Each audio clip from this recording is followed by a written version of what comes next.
Happy Summerween! It's Summerween. I'm going to read some books.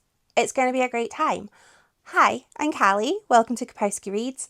And yeah, Summerween. This is basically a celebration of all of the wonderful elements of Halloween, like reading your thrillers, your darker books, your creepier books, but doing it in summer. As you can tell by my glistening visage, it's hot.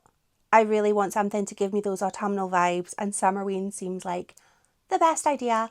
This is organised by Gabby Reads. It is a delightful week-long extravaganza, and I wanted to start by telling you the books I'm going to be reading. In my TBR for summer, I did say the books I was going to read, but I've kind of made a bit of a change. So I've added another book on, and if all goes well, maybe I can add another one on. I don't know. But here are the reading prompts for this week. To read a book in the dark or at night, very easily done. I like to read before bed. Read a thriller or a horror book. This is where I've added a new one. I'm going to read Fit to Die by Daniel Calla because I really want to read this. That's simple as that. This is a thriller which focuses on these deaths caused by a weight loss drug. And I just think it sounds like it's going to be really good, really interesting, and I kind of am in the mood for a little bit of a murderous thriller. So yeah, also as an aside, the blouse on this front cover, delightful, I would wear that. So this is the book I plan to start with. It's a very floppy paperback. Next is a new to me author, an author I've never met before. I'm going with Brainwyrms by Alison Rumfitt. I hate the cover of this book. It's not my vibe, but I can't judge a book by its cover. Just because I think the cover is ghastly does not mean the contents are going to be ghastly. This is about, I mean, it might be, I hope not. This is about a very unhealthy relationship between a woman and a very mysterious stranger after a horrific event. The mysterious stranger is hiding something, it is unearthed by our protagonist, and things escalate. The thing that I'm nervous about with this book is I saw somebody talk about something with a fox. Don't know if they meant this book. I'll find out. I'll report back. But at the bottom of the blurb, it says, shocking, grotesque, and downright filthy. I don't know about grotesque, but I'm going to read it and I'm excited. And the book that I'm thinking is going to fulfill two prompts is pink on the cover and less than 250 pages, Feeding the Monster by Anna Bogutskaya. This is a non-fiction book about why people love horror, and I've just realised it's signed by the author. Watch more horror movies. I love this. I'm very excited by this. I love a non-fiction book. I love when a non-fiction book is about a topic I'm really, really interested in. Like, I love horror films. So these are the three books I'm planning to read in this video. If I end up reading another, wonderful. If I don't, I'm excited about these three, so still wonderful. So yeah, let's go read some books.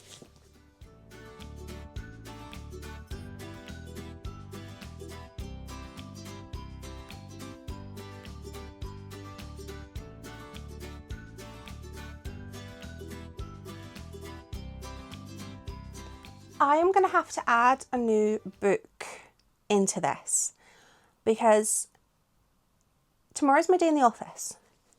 I say this all the time.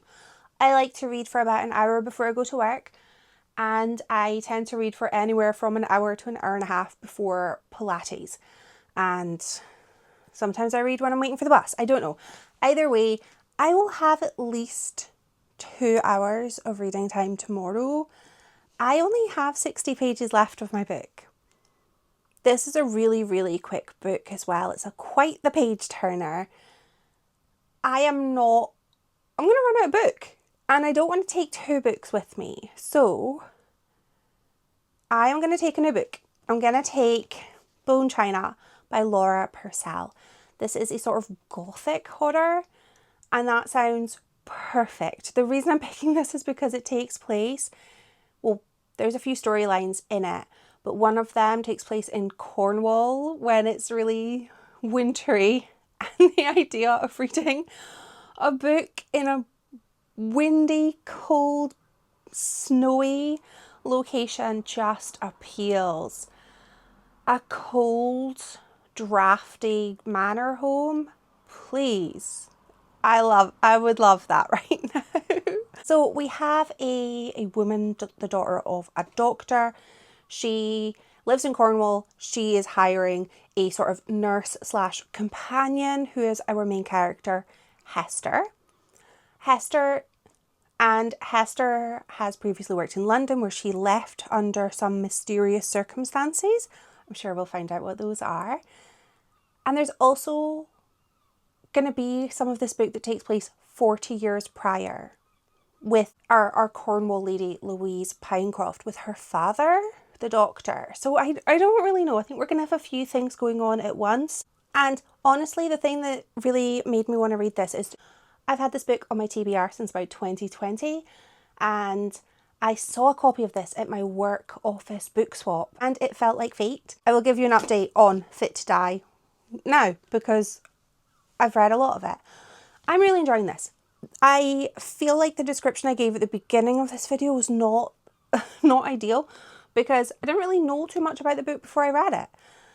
We have two locations. They will get complicated, or at least I find them to kind of merge into one.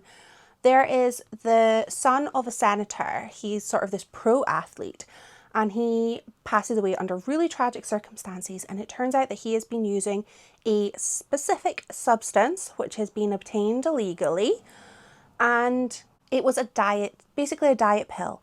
This opens a whole big can of worms, and it turns out there are multiple deaths being linked to this substance.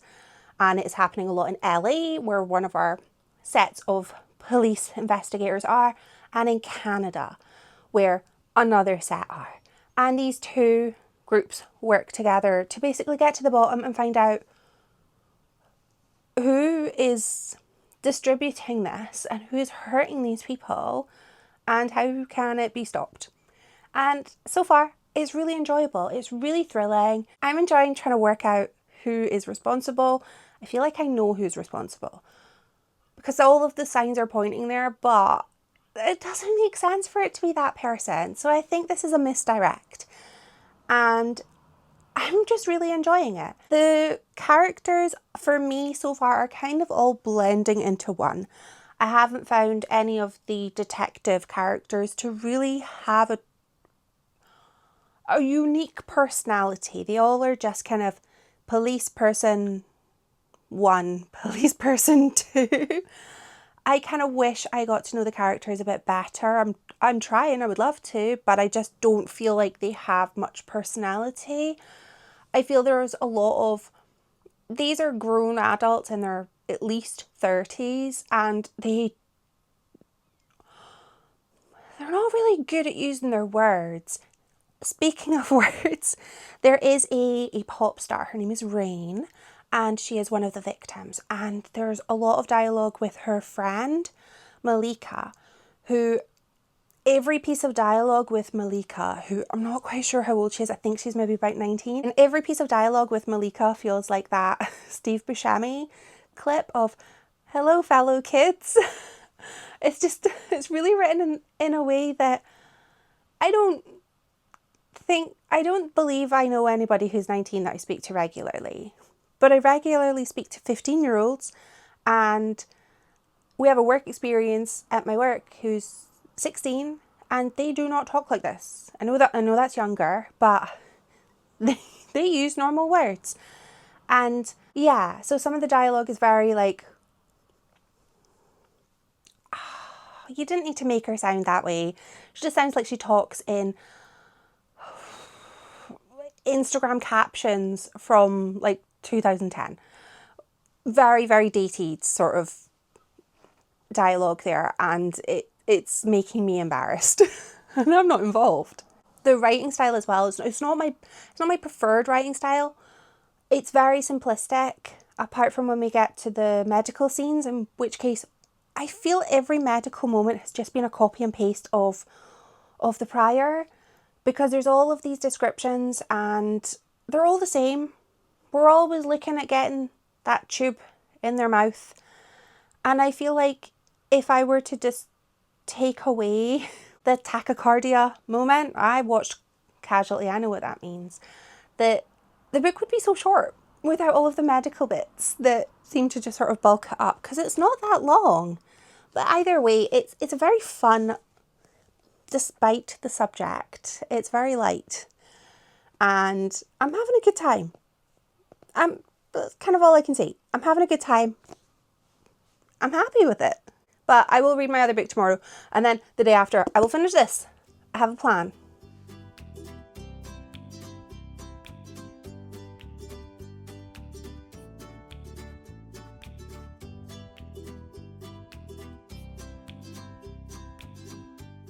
I have a lot of updates today. First of all, today has been an awful day. First thing this morning, straight away, there was a lot of wind because this is Aberdeen, and our window got caught in the wind and blew fully open. It happens. And it locked, like it jammed. So I'm there, climbed upon a chest of drawers, half out of the window, which is up high, trying to close this window. And this is 7 a.m. because we both slept in, we were tired. And long story short, our window's broken. So we managed to finally, my boyfriend managed to finally get it closed. But yeah, our window's broken, and fairly certain the cost of repairing this isn't a hearty handshake or, that £5 note that's in my purse. So yeah, that's a great way to start your day, is just going, that's going to cost money. Anyway, I have book updates, not just me whinging about life. First update is I was so productive yesterday with Bone China. I'm not fully halfway through, but I'm not far. I read over 200 pages. No, I didn't. I read 172 pages. I'm really liking this so far. This is a gothic story. I'm not yet seeing it as a gothic horror, but I feel like a gothic story is definitely in the vibe of Summerween, because it's dark and it's creepy, and I am getting those vibes. So far, we have met Esther/Hester. I'm going to call her Hester because that is the name she is known as in the most current time period.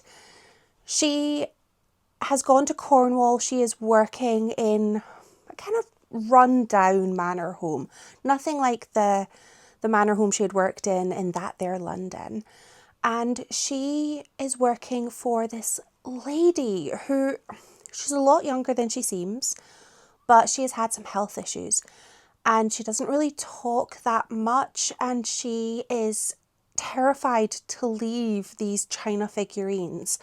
I don't really know anything more than that. A lot of book has happened, but I'm still kind of waiting to know what's going on.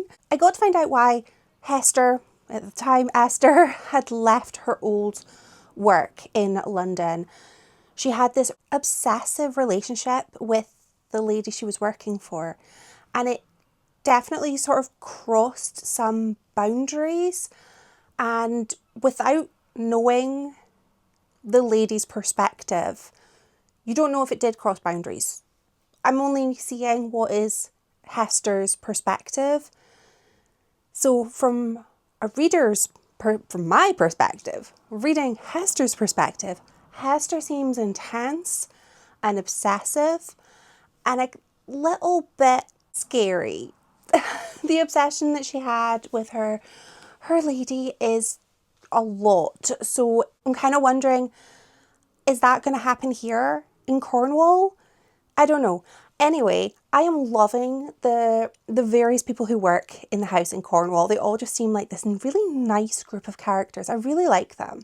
They're getting almost unfair physical descriptions though, which I don't know if that's relevant. Like Hester is being very judgmental about the way that they look. She has described herself as being, she's not nothing to look at. But we've got somebody who has a port wine stain. We have somebody who's missing teeth. We have somebody who's looking a lot older than their years. A few described as kind of almost haggard, so it feels very pointed. And they're all so lovely and welcoming. And Hester doesn't seem like, if I was looking for somebody to be a kind of nurse / companion to somebody I cared about, I would not hire Hester. She is not warm and friendly, and she's probably great at her job, but she's very harsh and she's very judgmental, and she has made a few comments internally about how the lower maid talks to her and she's an upper maid, and it's very much that, sure, that's maybe how things were in London, but you're in Cornwall now, you're in a smaller home, everybody chips in and does their share. There are some stories among the locals regarding fairy folk, so I don't know if we're maybe going to get something there. I really do enjoy stories that include fairies, and that was my favourite part of Jonathan Strange and Mr. Norrell, so if there are fairies in this book, I'm here for it. I just kind of want to know what the China's all about. The book's called Bone China. There are 3 storylines. I have only discovered 2 of them so far. The 3 storylines cover different periods in time. One of them is Esther at the time, working in London. Then Hester in what would be our more current, not current day, but later timeline in Cornwall. And then we have a time period 40 years prior. I've not got to that yet. I would quite like to know the relevance of that. And I think maybe then things will start falling into place. I'm having a good time. It's very atmospheric. It's very chilly in Cornwall, and I'm getting the gothic vibes, which is what I wanted. So can't complain. And I've also finished reading Fit to Die. I gave this 3 stars. Still delightfully floppy. I had a good time. I would probably describe this as a little bit of a sort of popcorn read, because I had a great time with it, but it didn't give me a huge amount of substance. I really liked the ending. I thought the book was going to go one very specific way because it was seeming like it was going to, but then it ended up diverting, and I got kind of half of the ending right and the other half not so much, and I will take that. I don't want to guess the ending of a book. I shouldn't be able to guess the ending of the book. It should be a surprise for me. I feel like everything was kind of tied up neatly, but then suddenly it almost felt like the door was left open for perhaps a sequel. I did really like the way that this book took a narrative on, a critical eye on the weight loss industry, and the way that some people can be very desperate to lose weight, and they will suspend their belief and they will try these products that promise to deliver so much, and there are people who will prey on them and they will exploit a person's desperation, a person's desire. They will take advantage of that, and in this book that led to multiple deaths, and it was pretty heartbreaking. I did cry a little bit because there was one scene where we hadn't really gotten to know, in the book, I didn't feel like I got to know any of the characters that well, but there was a situation where, despite not knowing the character too well, the circumstances she was in they were utterly heartbreaking. This was a great read though. It was very quick to read, very enjoyable, very much a page turner. I would highly recommend this book. However, obviously trigger warning for disordered eating. So protect your peace, and if that's something that would impact you, do not pick this up. I'm not the boss of you, but I wouldn't recommend it if that is the case. I am now currently reading just the 2 books. So I will come back when I have updates on them. Hopefully I have a window. Like, we have the window. It's just we can't, it's not working. Oh, so much fun.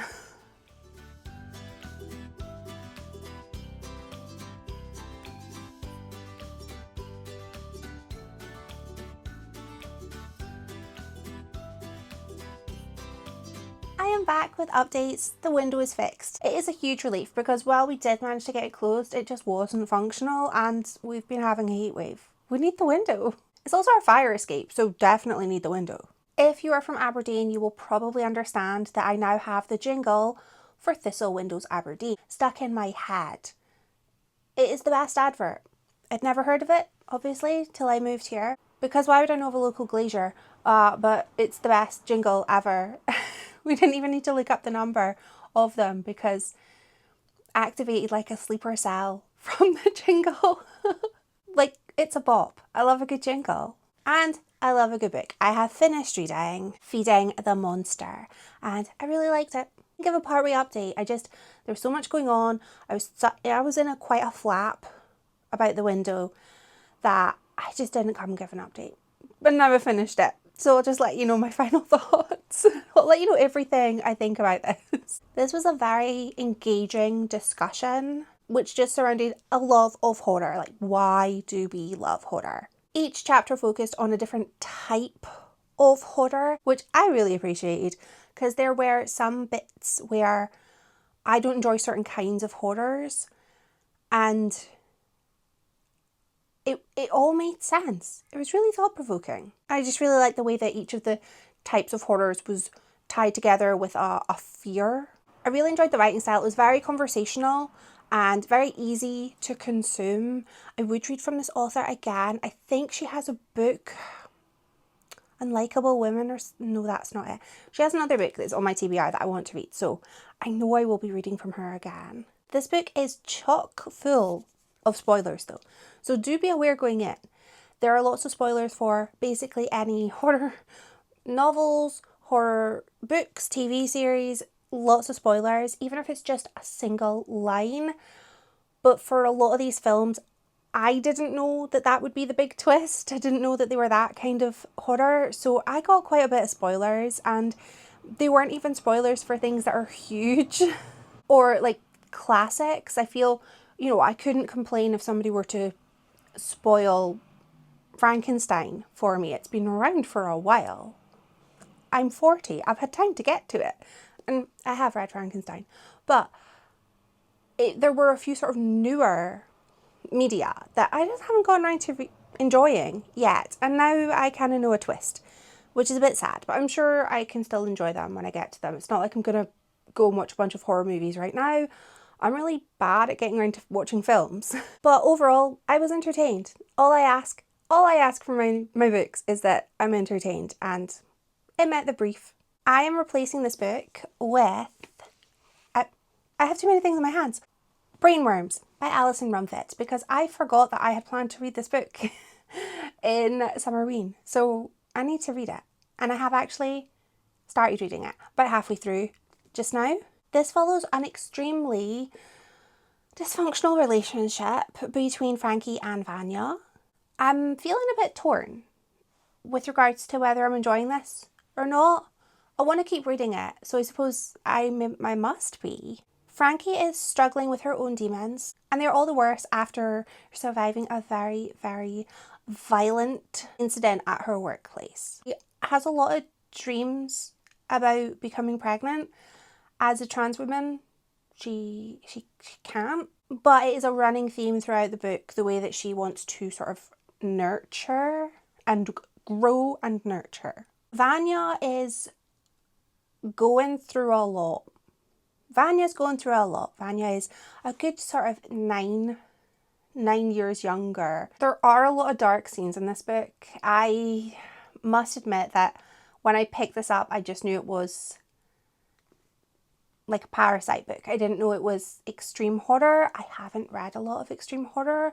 It's not my go-to. I am a queasy gal.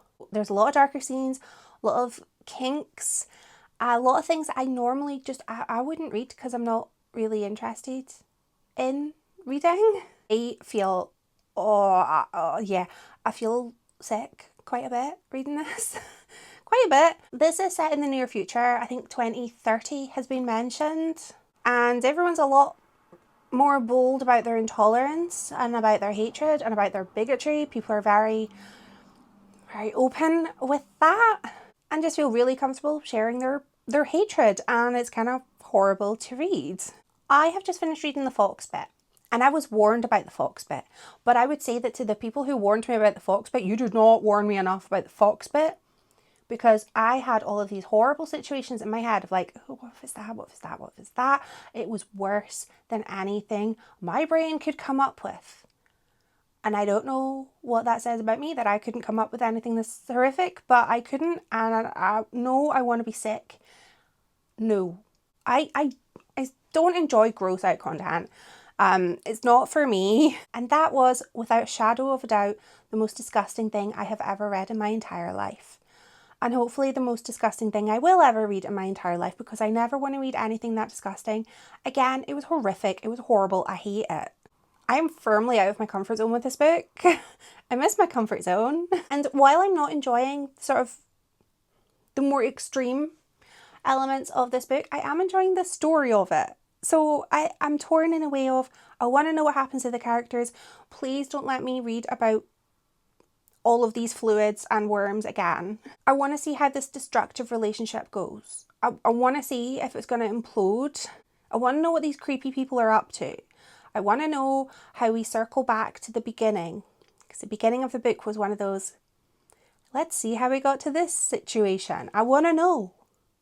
But I also don't want to be sick reading a book. The writing style is incredibly engaging. There's a lot of word choice that I think is intended to shock the reader, but to be honest, I'm shocked enough by the content that I'm like, yeah, that's a word choice you've gone with, sure, okay. Or maybe because I'm Scottish, I'm like, that word doesn't shock me.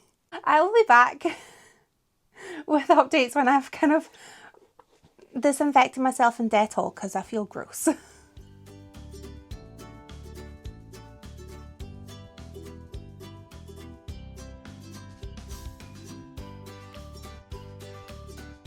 I have been so busy this weekend finishing both of my books. I didn't want to carry them over to next week. I kind of wanted to keep Summerween compact and finish these books in this video. And I did, but only just. So with Bone China, I got to the historical part with the doctor. This new 40 years ago section really just told us more about the backstory of the house, of the staff, of the sort of hospice, really, that the dad was working on with the victims of consumption. And we really got to see sort of how this madness took over him, this obsession, and how that transferred itself onto the rest of the house. It really helped to sort of amp up the tension and the very creepy vibes. Seeing young Crida was wild. I really liked young Crida, which was interesting because I did not like older Crida. I find her really creepy and scary. But meeting her as a younger version, she suddenly made complete sense to me. I would like to know what happened in those 40 years though. Like, what made her that way? Because in my mind I know what happened, but I would have liked a little bit in between. I really enjoyed the folklore. I really liked the way that we learned more about the fairies, and that they wanted to take away, so the fairies couldn't breed, they couldn't increase their population, so they were spiriting away people to do that. And that is why we got descriptions of all of the women in the house, and they were quite harsh descriptions, but it was because the fairies would only take people that they deemed to be perfect. So they wouldn't take, Crida had 2 different coloured eyes. There was a deaf lady. There was a woman with a port wine stain. They wouldn't take these people because they viewed them as not being perfect enough in their eyes. So for the purposes of safety in the house, these people were safe because the fairies wouldn't look at them. And now I do still feel like Hester was a judgmental, like, rude woman, but I feel like by getting the descriptions, as a reader, I was able to be like, oh, I really like them. They're going to be safe. Phew. I really would have liked a bit more fairy stuff, but I'm always left wanting more. And I would have liked a little bit more of an explanation with the china, because we got to know a bit, but it still felt like I needed more. I needed more explanation behind the china. It didn't all make sense. Some of it did, but I had a lot of questions at the end of this. I don't think I needed the chapters following Hester in London. I don't think they added anything to the story, because after reading those, I was left thinking Hester is intense, Hester is possessive, obsessive, and then she brought none of that to Cornwall. She felt like a completely different woman. I loved the atmosphere in this book. It was drafty, it was cold, it was eerie, and a grand manor home which was completely isolated, especially because it was winter and there was snow. There were strange noises and paranoia was growing, and I love that in a book. And even though I was left wanting a lot more, I really liked this book. I was really happy. And when I was editing the earlier part of this video, I realised that it comes across a lot better on camera than it does in person. The cover actually has broken china, like a overlay on it, which is stunning. So I'm really happy that I finally got around to reading this and that somebody donated it to my work book swap. I might take it back so that someone else can have a shot. I also am delighted to be wearing a jumper because it is colder today. Maybe it's the reading of the cold and drafty manor home, or maybe it's just Scotland in July. The heat wave, hopefully it's on its way out, please. Brainwyrms, oh boy. So I both loved and hated this. Just so much. So it turns out I do not enjoy dark horror content or extreme horror content at all. Not for me. I felt really ill. There are so many trigger warnings for this book. I tried to add as many as I could when I was logging it on StoryGraph, and I noticed not one trigger was there for the fox scene. And I know, how does one mark what the fox scene is? But I just ticked all of the various elements that were included in it. Because I needed to be warned. I was so uncomfortable reading this book. It was truly a visceral read, and the review that said it was grotesque, they weren't wrong. Grotesque is the perfect word for this. But when I was reading this, the non-gross bits, as I will call them, I really enjoyed it. I really enjoyed all of the bits that weren't trying to shock me. I really enjoyed the characters. I really enjoyed reading about their dynamic, and they were going to just wreck each other. And I did genuinely enjoy this. I would not have finished this book if I didn't want to, especially when I got to the first few kind of more descriptive sections. I would have noped out if I didn't like it. But I thoroughly enjoyed the emotionally charged relationships. There were a lot of relationships in this, none of them healthy. And then I would be reminded of like the worms and bodily fluids, and I would feel sick again. But I wanted to read it, I wanted to finish it, I wanted to pick it up. So that tells me something. And in spite of feeling physically unwell a lot of the time reading it, I did finish it. I thought it was incredibly thought-provoking, and I really liked reading about all of the secrets and the flawed relationships, or something I enjoy reading about, unhealthy coping mechanisms, and mutual self-destruction. There were enemies galore in this. The majority of the hatred seemed to have come from within, which was heartbreaking. I do feel kind of actually unwell after reading this, so my next read is not going to be horror. I'm going to pick something fluffy. These are the books that I finished in Summerween, and I had a great time. I think I ended up giving 4 for I don't rate non-fiction unless it's a 1, and 3. So I'm taking this as a win. I would love to know if you have been reading anything for Summerween, and if you've read any of these books, let me know. Thank you so much for watching. Bye!